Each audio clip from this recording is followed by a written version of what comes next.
السلام علیکم، welcome to حقیقت نامہ۔ میرا نام سید سعد شاہ ہے۔ کیا کوئی خاص واقعہ پیش آیا تھا؟ شیراز نے میز پر جھکتے ہوئے پوچھا۔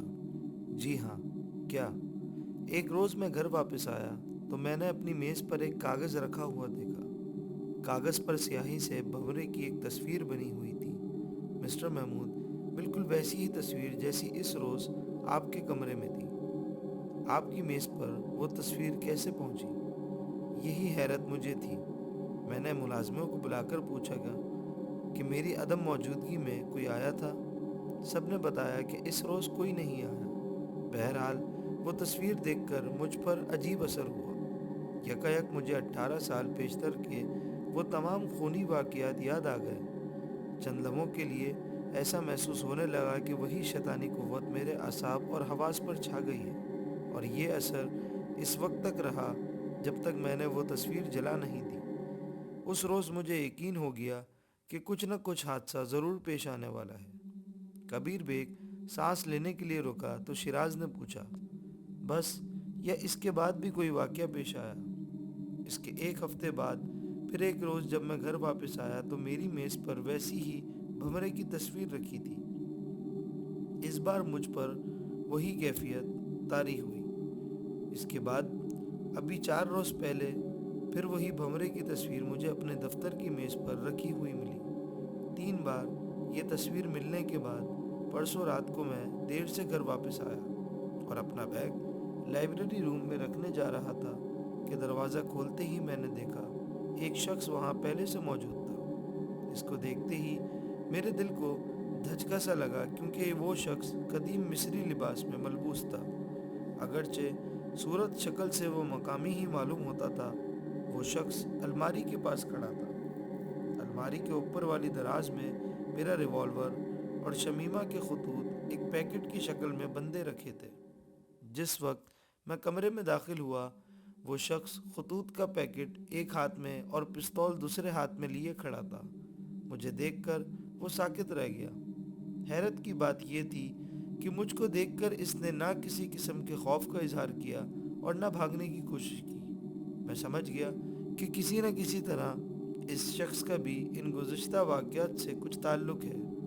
اسی لیے میں نے اس سے معلوم کرنے کی کوشش کی کہ وہ کس کے حکم سے میرے مکان میں داخل ہوا اور ان خطوط سے اس کا کیا تعلق ہے۔ وہ اسی طرح خاموش کھڑا رہا، میرے سوالوں کے جواب میں مکمل خاموشی اختیار کیے رکھی۔ حیرت یہ تھی کہ اس نے مجھے پستول دکھایا تک نہیں۔ وہ اس طرح خاموش کھڑا تھا جیسے کسی نے اس کی زبان سی دی ہو۔ آخر جب وہ نہ بولا تو مجھے غصہ آ گیا۔ میں اس سے خطوط کا پیکٹ لینے کے لیے آگے بڑھا تو اس نے صرف ایک لفظ کہا، اور وہ لفظ تھا بھنورا۔ جی ہاں، ادھر اس نے بھنورا کہا، ادھر مجھے ایسا محسوس ہوا جیسے وہ خوفناک بھنورا میرے سر پر چکرا رہا ہے، جیسے وہ نامعلوم شیطانی قوت میرا گلا دبا رہی ہے۔ خوف کے باعث میرے منہ سے چیخ نکل گئی۔ میری آواز سن کر ملازم بھی آ گئے۔ چور کو دیکھ کر وہ بھی بہت چکرائے، لیکن میں نے ان لوگوں کو باہر ہی ٹھہرنے کے لیے کہا اور اس شخص سے معلوم کرنے کی کوشش کی کہ وہ کس کا نمائندہ ہے، کس نے اس کو چوری کے لیے بھیجا ہے اور ان خطوط سے اس کا کیا تعلق ہے۔ اس شخص پر کوئی اثر نہ ہوا۔ وہ اسی طرح اپنی جگہ مجسمے کی مانند کھڑا رہا۔ اس کی زبان بند تھی اور نگاہیں میرے چہرے پر جمی ہوئی تھیں۔ ایسا محسوس ہوتا تھا جیسے وہ اپنے ہوش میں نہیں ہے۔ کوئی غیر معمولی قوت ہے جو اس کو مشین کی طرح آپریٹ کر رہی ہے۔ آخر اکتا کر میں نے ملازموں کو آواز دی اور ان سے کہا کہ وہ اس شخص سے خطوط چھین لیں۔ ملازم جو ہی اس کی جانب بڑھے، دوبارہ اس نے وہی لفظ بھنورا کہا۔ اس بار اور بھی عجیب واقعہ پیش آیا۔ کمرے کی روشنی ایک دم چلی گئی اور ہم سب کو ایسا محسوس ہوا جیسے سینکڑوں کیڑے سے ہمارے جسموں پر چل رہے ہیں۔ ہم سب اپنی بدحواسی میں رہے اور وہ چور کمرے سے بھاگ گیا۔ محمود نے کہا، یہ پرسوں رات 1 بجے کا واقعہ ہے؟ جی ہاں، تقریباً یہی وقت تھا۔ بس تو اسی چور سے میری ملاقات ہوئی تھی۔ میرے ساتھ بھی یہی حادثہ پیش آیا۔ میں نے اسے روک لیا۔